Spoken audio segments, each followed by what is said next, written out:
ونستهديه ونعوذ به من شرور أنفسنا ومن سيئات أعمالنا.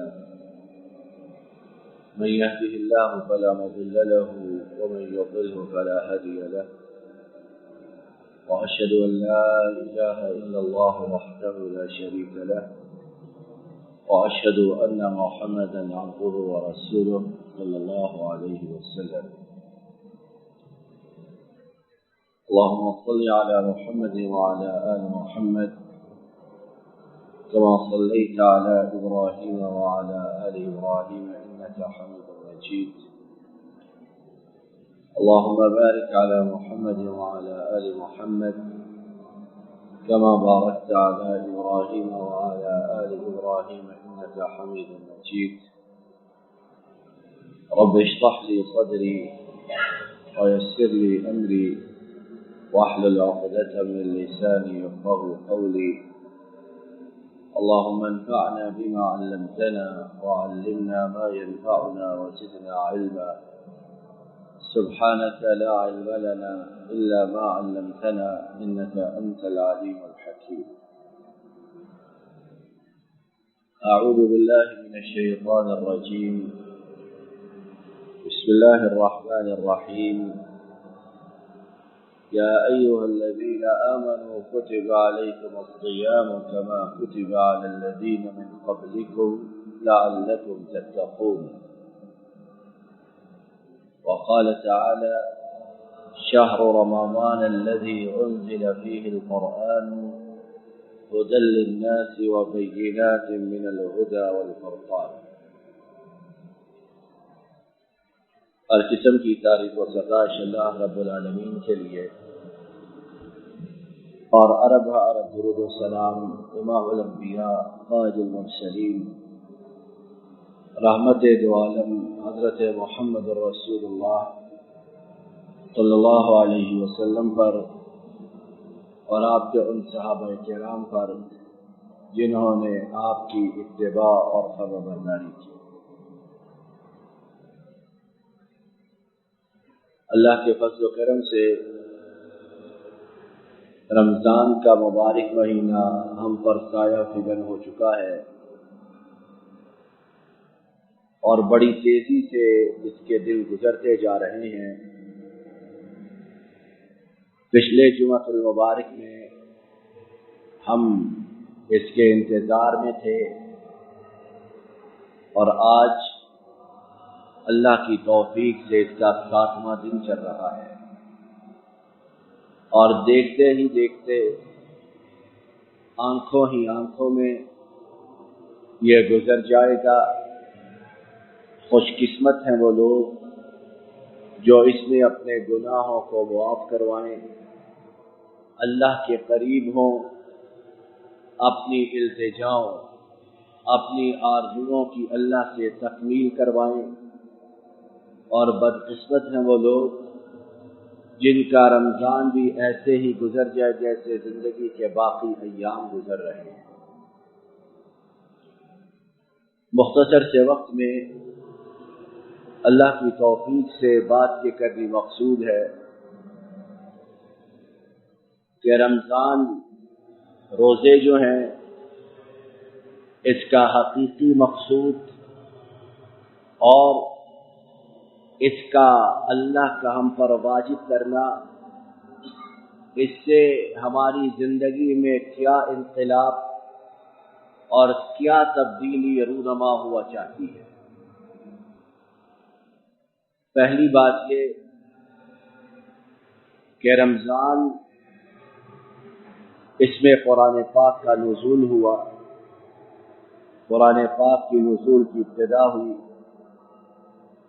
اور اس سے پہلے نبی کریم صلی اللہ علیہ وسلم کی بعثت اور نبوت سے پہلے ہر چہار طرف شرک، بدعت، برائیاں، ان کے انبار لگے ہوئے، ان کا سیلاب آیا ہوا۔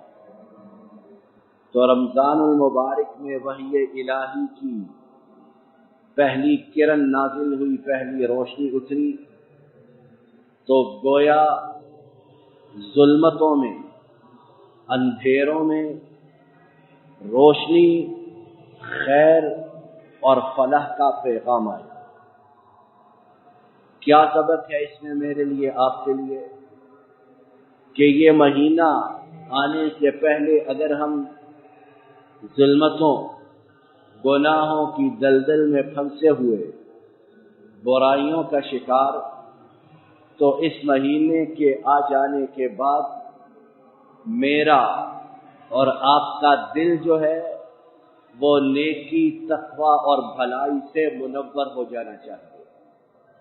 اور اگر اس مہینے میں بھی میرے اور آپ کے دل میں خیر کی، بھلائی کی، فلاح کی کرن نہیں پھوٹتی، تو پھر ہم اپنے اپنے نفس کا محاسبہ کریں، اپنے اپنے ایمان کا جائزہ لیں کہ اس مہینے کے آنے کے بعد بھی ہم میں ایمان کی کوئی رمق پیدا ہوتی ہے کہ نہیں ہوتی۔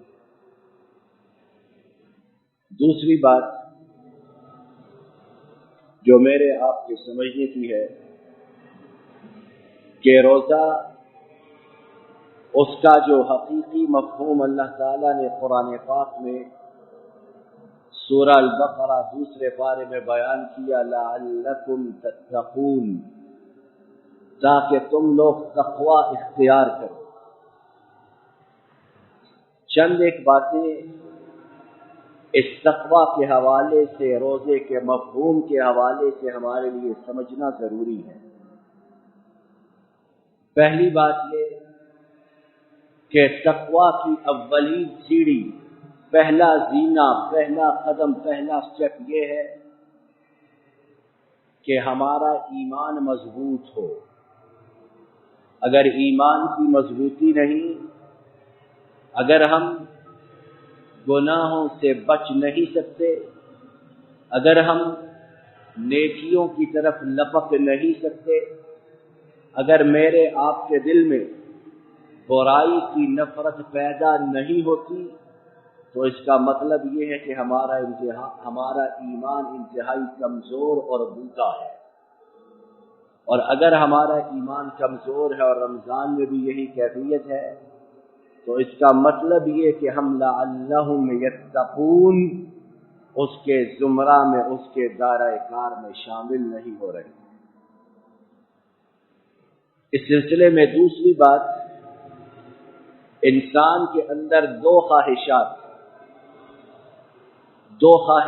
ایسی ہیں کہ جب وہ بے قابو ہو جائیں، جب وہ بے مہار ہو جائیں، تو اس وقت انسان اپنے لیے رسوائی، ذلت، ناکامی اور گناہوں کے ڈھیر اکٹھے کرتا ہے۔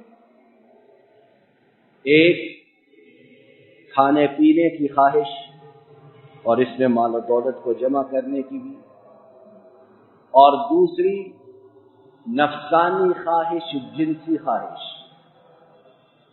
اور روزہ ان دونوں خواہشات سے، اگرچہ وہ زندگی کے باقی ایام میں جائز ہیں، ناجائز نہیں۔ اب عام دنوں میں صبح کا ناشتہ کرنا، دوپہر کا کھانا کھانا، چائے پینا، شربت، جوس، لسی جائز ہے۔ اسی طرح نفسانی جنسی خواہش، اگر حق مہر دے کر نکاح شرعی کر کے بیوی کو گھر لائے ہیں، تو اس کے ساتھ قربت اختیار کرنا، ازدواجی تعلق رکھنا جائز ہی نہیں، بلکہ اللہ کے نزدیک انتہائی قربت کا حامل اور ایسے ہے جیسے انسان کا صدقہ کرنا۔ جس طرح کہ نبی کریم صلی اللہ علیہ وسلم نے فرمایا، وَفِي بُضْعِ أَحَدِكُمْ صَدَقَةٌ، اگر تم جائز طریقے سے بیوی کے نزدیک جاتے ہو تو یہ گویا صدقہ کرنا ہے، اتنا اجر و ثواب ہے۔ لیکن روزہ ان دونوں جائز خواہشات پر بھی پابندی لگاتا ہے۔ اب ہم کھا پی نہیں سکتے روزے میں، جائز حلال شرعی بیوی جو ہے روزے کی حالت میں اس کے نزدیک نہیں جا سکتے۔ تو لعلہم یتقون، اس میں ان دونوں خواہشات پر قابو پانا شامل کہ انسان اللہ کی رضا کے لیے، اللہ کو خوش کرنے کے لیے رمضان کے اس مبارک مہینے میں کتنی جائز باتوں کو چھوڑتا ہے، جائز باتوں۔ اور اگر ہم روزے کی حالت میں جائز باتوں کو چھوڑتے ہیں اللہ کے لیے تو ناجائز باتیں کرنی ٹھیک ہوگی۔ تیسرا نقطہ لعلہم یتقون کی تفسیر میں اس کے معنی کو سمجھنے کے لیے یہ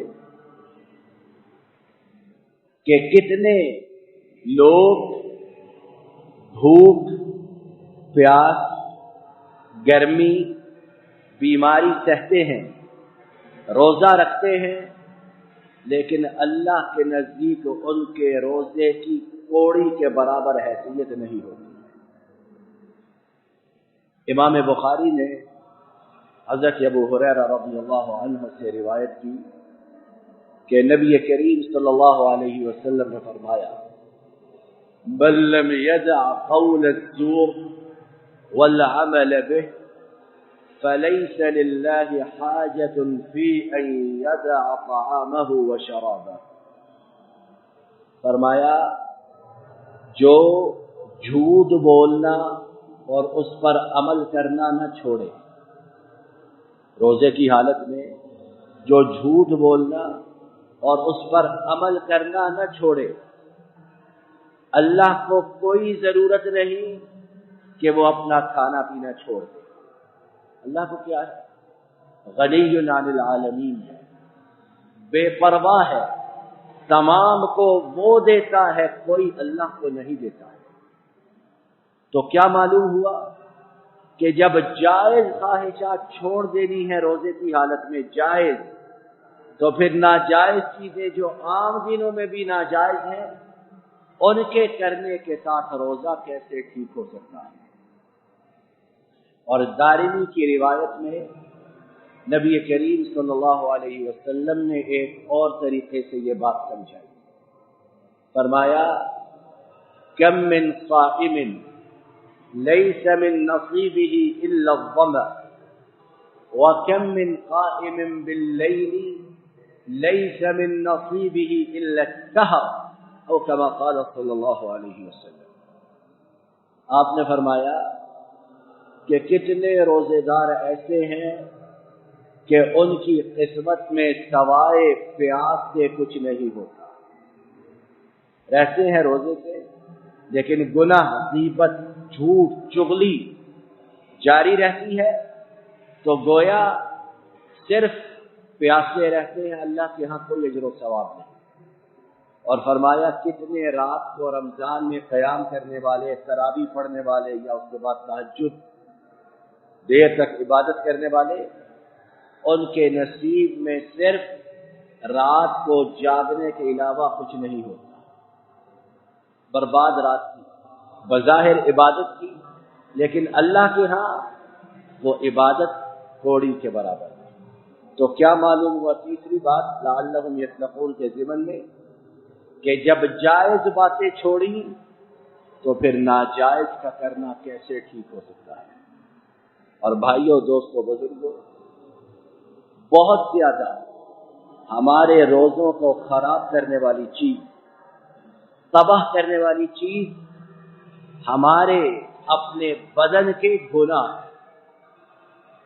روزہ رکھا ہے لیکن آنکھوں کو بے لگام چھوڑا ہوا ہے، نگاہیں بے مہار ہیں، کبھی تانکا جھانکی اس طرف ہے، کبھی کچھ دیکھتے ہیں کبھی کچھ دیکھتے ہیں، تو نتیجہ کیا ہوا کہ روزہ برباد ہو گیا۔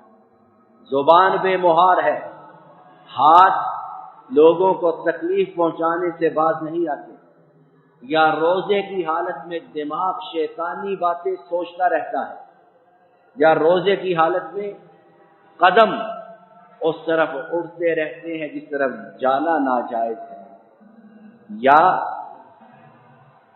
بہت سے اللہ معاف کرے ایسے بھی ہیں کہ روزے کی حالت میں تو گناہوں سے دور رہنے کی کوشش کرتے ہیں، لیکن دماغ عقل میں یہ پلاننگ جاری رہتی ہے کہ روزہ کھلنے کے بعد فلاں فلاں گناہ کرنا ہے، فلاں فلاں برائی کرنی ہے، اب روزے کی وجہ سے تو نہیں کر سکتے تو اس وقت کریں۔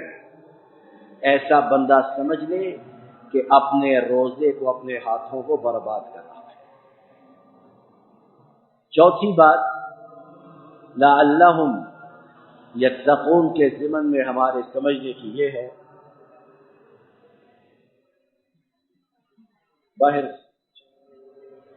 چوتھی بات لعلہم یتقون کے ضمن میں میرے آپ کے سمجھنے کی یہ ہے کہ انسان اس میں صبر کا مادہ پیدا ہو، اور اگر روزے کی وجہ سے صبر نہیں آتا تو گویا ہم لعلہم یتقون کی پوری ٹھیک تصویر نہیں بن سکتی۔ اور اگر انسان میں صبر آ جائے، صبر کیسا؟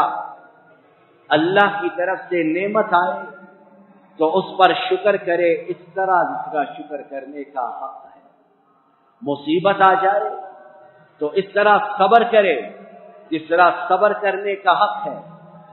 جائز باتوں سے بھی روزے کی حالت میں رکنا صبر ہے، حرام باتوں سے اپنے من کو، اپنی خواہش کو دور رکھنا صبر ہے۔ اگر یہ انسان میں آ جائے تو اللہ کے فضل و کرم سے لعلہم یتقون کی بہترین تصویر بن جائے۔ لعلہم یتقون، پانچویں بات، پانچواں نقطہ، لعلہم یتقون ہمیں جود و سخا سکھلاتا اور لوگوں کی جو پریشانیاں ہیں، لوگوں کے جو برے حال ہیں، ان کا احساس دلاتا ہے۔ اور ہم دیکھتے ہیں کہ ہم صبح 4 بجے سے لے کر تقریباً 5:45-7 بجے تک بھوکے پیاسے رہتے ہیں۔ احساس ہوتا ہے کہ بھوک پیاس انسان پر کتنی گراں گزرتی ہے۔ اس حالت میں ہم سوچیں کہ دنیا کے کروڑوں انسان جو سارا سال ہی اس حالت میں رہتے ہیں، ہم تو 29-30 دن ہیں، جو کروڑوں انسان سارا سال اس حالت میں رہتے ہیں کہ کھانے پینے کو کچھ نہیں، لقمے میسر نہیں، پینے کا پانی موجود نہیں، ان کی کیفیت کیا ہوتی ہے؟